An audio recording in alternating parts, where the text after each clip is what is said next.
anyway, I grew up right in this neighborhood where we're at.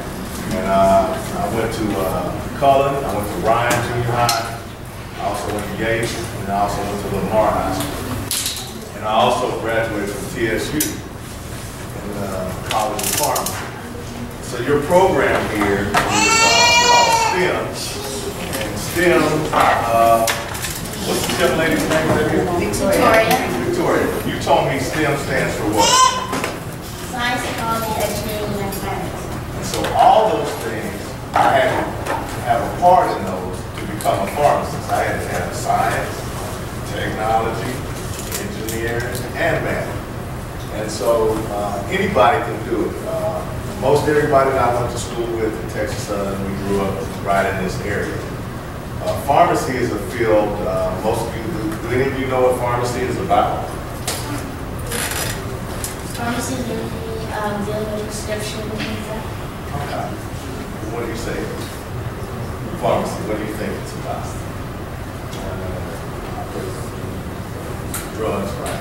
And most people, that's what they think. Pharmacy is just about drugs. But in reality, what we're trained to do as pharmacists is we get a document from a doctor that he writes a prescription, and it's to help you get well, and we interpret the prescription and fill the medicine. That's old school pharmacy. What we're doing now in pharmacy is we're doing something called MTM, which is medication therapy medicine, meaning we're not just there just to tell you about the drugs you might be on, but we're there to tell you about things to help you with everyday living, whether it's juices or eating at McDonald's or all the places you guys like to eat, Popeyes, how that can affect your health totally. So we're actually reading the prescription and counting the pills and doing the medicine is just one part of pharmacy. But the thing we have the most fun in is helping you individually on questions you have when you come in.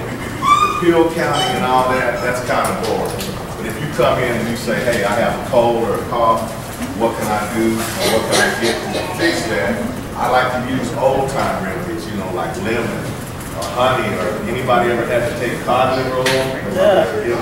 Cod liver oil. So those are the kinds of things I like to do is help you out with that. Knowing that if you have a headache, if you just take a little water and sugar in it, your headache might go away because most headaches are caused, you know, by not having enough glucose or sugar in your brain. So being a pharmacist is a lot of fun. It's something any one of you guys can learn how to do. Like any profession, all you have to do is apply yourself, read. Reading is fundamental for all education, but I'm no smarter than you. You know, that's one thing I want y'all to know. You see a lot of kids, you think they're smarter than you, they're not smarter than you. They might learn faster than you, but that doesn't make them smarter than you. See, me, I had to read something 5 or 10 times before I understand it. But I had friends that could read it one time. They got it the first time. But not me. I just had to read it 1 time, 2 times. I might have to read it 5 times, even 10 times. But after I got it, then I got it. So it's just like learning a song on the radio. You hear it the first time, you don't know all the words. But the more you hear it, eventually you know all the words, right? So you can do anything you want. It just might take you longer to do it. So just with application and determination, you can do anything you want. And that's the message I wanted to tell you guys about.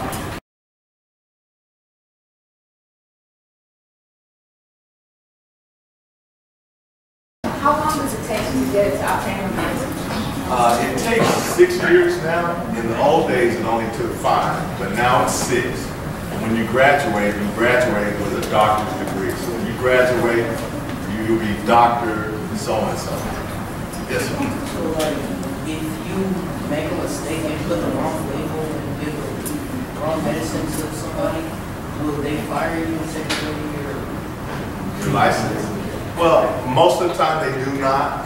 Pharmacists are not perfect, but we have what we call procedures, how you follow. So usually you'll have 2 or 3 other people helping you do your job. So everybody will get to look at the product. And that way, if I put the label on it and look at it, I might pass it to you if you're a technician and you look at it. And then you have a computer scan, the way they do it now. The label has a scan on it, and the bottle that you used has a scan on it. So you scan both. And if they don't match, then the computer makes a sound to let you know that it's not right. They will ask you to take more training, more education if you make a mistake, so that you'll be more focused on what you're doing. But most of the time, they don't fire you.